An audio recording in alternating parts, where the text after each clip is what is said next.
Հեռանկարն է։ Եվրոպական օրակարգը այս շաբաթ գերակայում էր Հայաստանում։ Երևանն առաջին անգամ հյուրընկալեց Եվրոպական քաղաքական համայնքի գագաթաժողովը։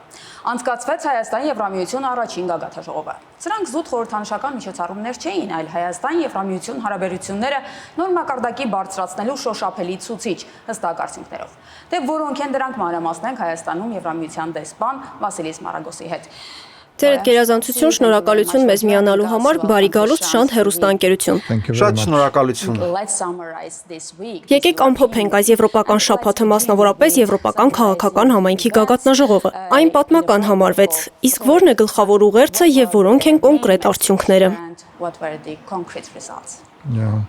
It was a very important week. Սա շատ կարևոր շաբաթ էր Եվրոպայի եւ Հայաստանի համար։ Դա միջոցառումների մի ամբողջ շարք էր, սկսած Եվրոպական քաղաքական համայնքի գագաթնաժողովից, որը Հայաստան բերեց Եվրոպայի բոլոր առաջնորդներին։ Այստեղ հավաքվել էին ավելի քան 50 եվրոպացի առաջնորդներ։ Նրանցից յուրաքանչյուրի առանձին այցը տարբեր ժամանակներում արդեն իսկ մեծ իրադարձություն կլիներ, բայց այս անգամ ամբողջ Եվրոպան էր այցելել Հայաստան, հյուրընկալվելով Հայաստանի կողմից, զգալով հայկական հյուրընկալությունը, ինչպես նաև բարձր մակարդակի կազմակերպվածությունը։ Այսպիսով առաջին անգամ Եվրոպական քաղաքական համայնքի գագաթնաժողովն անցկացվեց Հարավային Կովկասում, Հայաստանում։ Սա շատ կարևոր հաջողություն է Հայաստանի հայկական դիվանագիտության եւ Հայաստանի Եվրոպայի հետ հարաբերությունների համար, բայց նաեւ շատ հստակ ուղերձ է աշխարհին, որ Հայաստանը կարևոր եւ վստահելի գործընկեր է։ Այս օրերին հատկապես Եվրոպական քաղաքական համայնքի շրջանակում ամբողջ Եվրոպայի, եթե ոչ ամբողջ աշխարհի ուշադրությունը կենտրոնացած էր Հայաստանի վրա։ Սա նաեւ առաջին դեպքն էր, երբ մենք ունենք այցելու երրորդ երկրից, ոչ եվրոպական երկրից։ Կանադայի վարչապետն այցելեց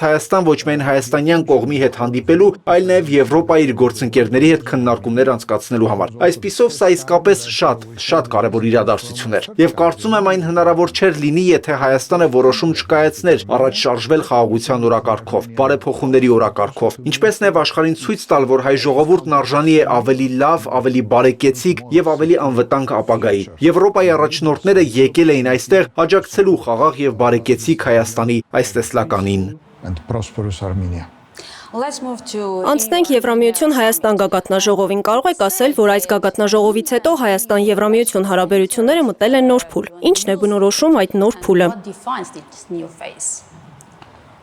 Of course it is a new phase. Իհարկե սա նոր փուլ է։ Մենք դեռ անցյալ տարվա դեկտեմբերին ստորագրեցինք ռազմավարական օրակարգը, սակայն գագաթնաժողովը դրա նախապատրաստական աշխատանքները շարունակությունն են այն բանի, որ պատրաստվում ենք իրականացնել մեր հայ գործընկերների հետ, ոչ միայն կառավարության, այլև քաղաքացիական հասարակության եւ մասնավոր հատվածի հետ։ Դրանք լինելու են շատ նշանակալի։ Նոր հնարավորություններ են ստեղծվում կապակցվածության ոլորտում, մարդկանց միջև շփումների ոլորտում, տնտեսական համագործակցության, ինչպես նաեւ անվտանգության ոլորտում։ Անվտանգությունը շատ կարեւոր է հայ ժողովրդի համար։ Այն նաև կարևոր հիմք է այն ամենի համար, ինչ պատրաստվում ենք անել կապակցվածության ոլորտում։ Նոր ներդրումներ են գալու Հայաստան։ Ստորագրվել են համագործակցության նոր գործընկերային համաձայնագրեր, մասնավորապես կապակցվածության ոլորտում։ Բացի այդ, մենք շարունակելու ենք առաջ շարժվել վիզաների ազատականացման ուղղությամբ։ Ինչպես գիտեք, մենք ներկայացրել ենք վիզաների ազատականացման երկխոսության առաջընթացի առաջին զեկույցը, եւ դա շատ կարևոր է հարաբերությունների հաջորդ փուլի համար։ Next phase in the relationship. Եվրահանձնաժողովի նախագահը առանձնացրել է համագործակցության 4 հիմնական ուղղություն, որոնք են այդ ուղղությունների շրջանակում գլխավոր առաջնահերթությունները։ The president of the European Commission. Եվրահանձնաժողովի նախագահ Ուրսուլա ֆոն դեր Լայենը նախևառաջ շատ գոհ էր արդյունքներից։ Նախագահ Կոշտայի հետ միասին նրանք հանդիպման ավարտին ներկայացրին արդյունքները։ Դուք հարցրիք այն 4 ուղղությունների մասին, որոնք առանձնացրել էր նախագահ ֆոն դեր Լայենը։ Առաջին ուղղությունը կապակցվածությունն է։ Մենք խոսում ենք տրանսպորտի, էներգետիկայի եւ թվային ոլորտի մասին։ Սրանք այն ոլորտներն են, որտեղ մենք տեսնում ենք մեծ ներուժ Հայաստանի համար։ Թույլ տվեք հատկապես ընդգծել տրանսպորտի ոլորտը եւ այն նոր նախագծերը, որոնք կիրականացվեն, երբ սահմանները բացվեն։ Սակայն մենք արդեն աշխատում ենք դրանց իրականացման ուղղությամբ։ Նախագահը նշեց 3 սահմանային անցակետեր՝ Երասխը, Մարգարան եւ Ախուրիկը։ Մենք աշխատելու ենք հայկական իշխանությունների հետ այս նախագծերը եւ այդ անցակետերը նախապատրաստելու համար։ Ուզում եմ հիշեցնել, որ Եվրամիությունը նախկինում ներդրումներ է կատարել Վրաստանի հետ սահմանային անցակետերում, ինչպես նաեւ ներկայումս կառուցում է Մեղրիի սահմանային անցակետը Իրանի հետ։ Այսպիսով մենք Հայաստանի երկարաժամկետ գործընկերն ենք այս ոլորտում։ Բացի սահմանային անցակետերից մենք աջակցելու ենք Հայաստանին ենթակառուցվածքների հետագա զարգացման գործում։ Մենք ունենալու ենք նաև բարձր մակարդակի երկխոսություն կապակցվածության եւ տրանսպորտի հարցերով։ Սրանք այն ոլորտներն են, որտեղ կարգավորումների համապատասխանեցումը շատ օգտակար կլինի, ինչպես նաև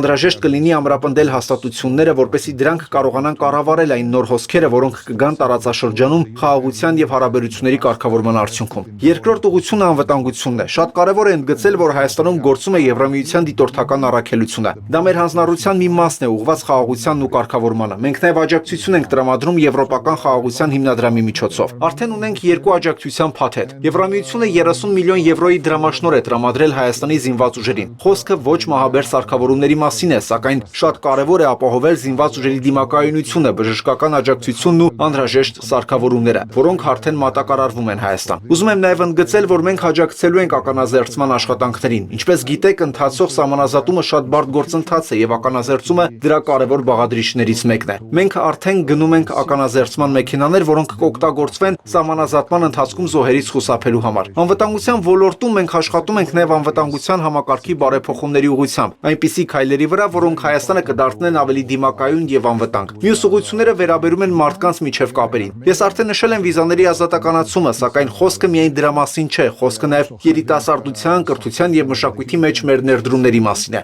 Հայկական մշակույթը շատ կարևոր է Եվրոպայի համար։ Այն տնտեսական, սոցիալական եւ տարածաշրջանային զարգացման կարևոր աղբյուր է։ Սրանք այն ոլորտներն են, որտեղ մենք միասին աշխատում ենք եւ կարծում եմ արդեն իսկ շատ լավ արդյունքներ ունենք։ Օրինակ, էներգետիկայի ոլորտում մենք կառուցում ենք իրար միացնող գիծ Վրաստանի հետ։ Մենք պատրաստվում ենք էլեկտրահաղորդման գիծը դարձնել ավելի դիմակայուն եւ հզոր, որպեսզի հայկական էլեկտրաէներգիան, օրինակ, վերականգնվող աղբյուրներից ստացված, հնարավոր լինի արտահանել Վրաստան եւ այնտեղից Եվրոպա։ Սա էներգետիկայի ոլորտում իրականացվող նախագծերից միայն մեկն է։ Մենք նաև դիտարկում ենք էներգիայի կուտակիչների նոր նախագիծ, որը Հայաստանի էներգետիկ համակարգը կդարձնի ավելի դիմակայուն։ Եվ վերջապես, մենք ներդրումներ ենք կատարում նաև թվային ոլորտում։ Գագաթնաժողովի ընթացքում ստորագրել ենք մի շարք մտադրությունների մասին նամակներ եւ դրանց հիման վրա այժմ ներդրումներ ենք կատարելու կիսահաղորդիչների արդյունաբերության ոլորտում գործող ընկերություններում, ինչպես նաև կապեր ենք ստեղծելու եվրոպական ընկերությունների հետ, տվյալների կենտրոնների եւ Հայաստանի թվային ոլորտի զարգացման ուղղությամբ, որտեղ ներուժն իսկապես հսկայական է։ Սա մի ոլորտ է, որտեղ Հայաստանը կարող է օգնել Եվրոպային ձեր տաղանդի եւ նորարարության շնորհիվ, եւ դա այս գործընկերությունը կդարձնի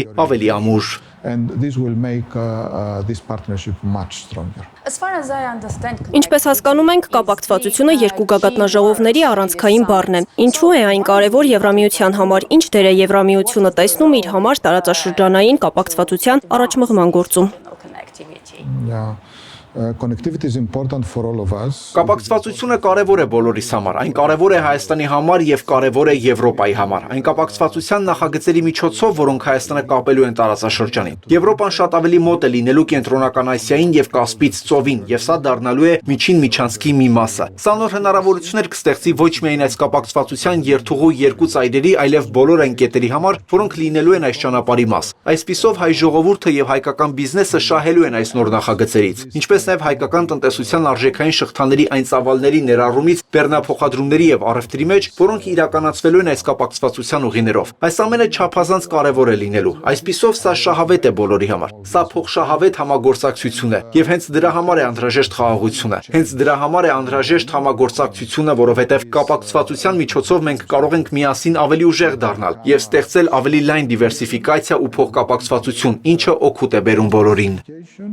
And interdependence, which is helping everybody. As you know, European Եվրամիության պաշտոնյաները եվրոպական ընկերություններին կոչ են արել ներդրումներ կատարել Հայաստանում, որոնք են այն հիմնական ոլորտները, որոնց մասին խոսք է գնում։ priorities that you are referring to. This is something new. Սա նոր բան է։ Մենք նման քայլ արել ենք աշխարհի ընդամենը մի քանի երկրներում։ Սա ցույց է տալիս մեր գործընկերության խորությունը։ Մասնավոր հատվածի ներդրումների միջոցով մենք կարող ենք ստեղծել ավելի մեծ կայունություն, նոր աշխատատեղեր, ինչպես նաև նորարարության հնարավորություններ։ Մենք արդեն ներդրումներ ենք կատարել մասնավոր հատվածում, օրինակ հայկական բանկերի միջոցով, ինչպես նաև մասնաբաժնային կապիտալի ներդրումների ձևաչափով։ Այս շաբաթվա գագաթնաժողովի ընթացքում մենք նաև մտադրությունների նամակ ստորագրեցինք Amber Capital-ի հետ, որը ներդրումային շատ նորարարական նախագիծ է եւ փաստորեն սկիզբ է առել հենց Հայաստանում։ Մենք շարունակելու ենք աշխատել այս բոլոր գործիքների միջոցով։ Երեք գագաթնաժողովից հետո Եվրոպական ներդրումային բանկի փոխնախագահի Ավստրիայի նախկին կանցլերի հետ միասին մենք նոր ծրագիր ստորագրեցինք Հայաստանի առևտրային բանկերից մեկի հետ։ Խոսքը Հայաստանում մասնավոր հատվածի համար ավելի քան 100 միլիոն եվրոյի ներդրումների մասին է։ Այս նախագիծը Հայաստանում կստեղծի ավելի քան 5000 նոր աշխատատեղ։ Սա պետք է դիտարկել որպես հավելում այն ներդրումներին, որոնք մենք արդեն իրականացրել ենք վերջին 2 տարիների ընթացքում։ Դրանց շնորհիվ ստեղծվել է ավելի քան 20,000 աշխատատեղ, իսկ ավելի քան 330 միլիոն եվրո ուղղվել է հայկական տնտեսություն այս ծրագրերի միջոցով։ Հետաքրքրվածության հայտերը մեր գործընկերությունը տեղափոխում է ավելի բարձր մակարդակ, որտեղ եվրոպական ընկերություններին կոչ է արվում ներդրումներ կատարել Հայաստանում տարբեր ոլորտներում։ Դա կարող է լինել գյուղատնտեսությունը, սննդի արդյունաբերությունը, նորարարությունը, տրանսպորտը կամ էներգետիկան։ Սրանք բոլորը շատ կարևոր ոլորտներ են, որոնք կապված են կապակցվածության, ինչպես նաև Հայաստանի համար աշխատատեղերի ստեղծման եւ առևտրային հնարավորությունների ընդլայնման հետ։ Մենք պատրաստ ենք աշխատել ցանկացած ընկերության հետ, որը հետաքրքրված է Հայաստանում ներդրումներ կատարելով, ինչպես նաև հայկական այն ընկերությունների հետ, որոնք ցանկանում են ներդրումներ անել։ Ես հույս ունեմ եւ վստահ եմ, որ տարածաշրջանում խաղաղության եւ կայունության, ինչպես նաև բարեկեցության վրա կենտրոնացման պայմաններում այս նախաձեռնությունը շատ հաջող կլինի եւ ավելի մեծ հնարավորություններ կստեղծի հայկական տնտեսության համար, այն դարձնելով ավելի մրցունակ, ավելի մոտ եվրոպական չափանիշներին, ինչպես նաև հնարավորություն տալով զարգացնել արտահանումը դեպի տարածաշրջանի այլ երկրներ՝ Եվրոպա, Մերձավոր Արևելք, Հեռավոր Արևելք եւ Ասիա։ Կարծում եմ հայ ժողովուրդը շատ լավ է հասկանում առևտուրն ու տնտեսությունը։ Դա կարծես ձեր գեների մեջ է։ Այդ պատճառով շատ կարևոր է, որ մենք միասին աշխատենք հայկական տնտեսությունն ավելի դիմակայուն դարձնելու համար։ Վիզաների ազատականացումը մեծ սպասում է Հայաստանի համար։ Տեսնում եք իրատեսական ժամկետ առանց վիզայի ճանապարհորդության հնարավորության համար։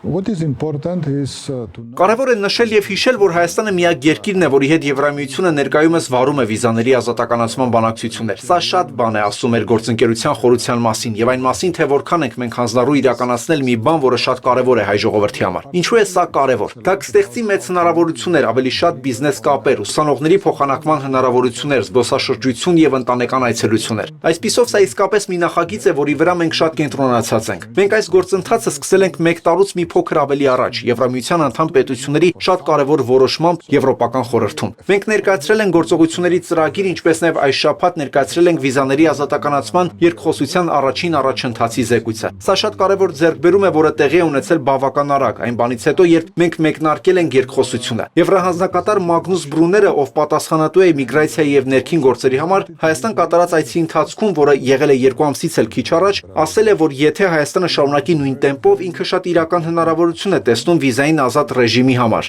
շատ մոտ ապագայում։ Ես կիսում եմ այս տեսակետը։ Կարծում եմ մենք իսկապես խոսում ենք շատ իրատեսական հեռանկարի մասին, սակայն դա մեծապես կախված կլինի ձեզանից, հայ ժողովրդից եւ Հայաստանի ինստիտուտներից։ Մենք ակնկալում ենք, որ գործողությունների ծրագրով նախատեսված չափանիշները կկատարվեն եւ երբ դրանք կկատարվեն, Եվրամիությունը համոզված եմ կկայացնի շատ լավ եւ խելամիտ որոշում, թույլ տալով վիզային ազատ ճանապարհորդություն Հայաստանի քաղաքացիների համար։ Մենք դեռ այնտեղ չենք։ Այդ չափանիշները պահանջում են լրացուցիչ աշխատանք, բայց ես շատ ողջևորված եմ այն հանձնառությունից, որը տեսել եմ հայկական իշխանությունների կողմից։ Սակայն ամենակարևոր եւ խրախուսող նշանն այն է, որ հայ ժողովուրդն է ցանկանում, որ դա տեղի ունենա։ Եվ ես համոզված եմ, որ ժողովրդավարության մեջ հենց դա է տեղի ունենում։ Կառավարություններն անում են այն, ինչ ակնկալում է ժողովուրդը։ Այսպիսով, սա իսկապես շատ կարևոր գործընթաց է եւ սա լինելու է հայ ժողովրդի ներդրումը շատ կոնկրետ եւ շոշափելի արդյունքով, որը մեզ շատ ավելի կմոտեցնի միմյանց։ Which will bring us much closer together. And the final question. Եվ վերջին հարցը, ձեր կարծիքով Եվրամիության հետ հարաբերությունները ինչքան առաջ կարող են շարժվել։ Ինչ կասեք անդամակցության մասին։ First of all, the Armenian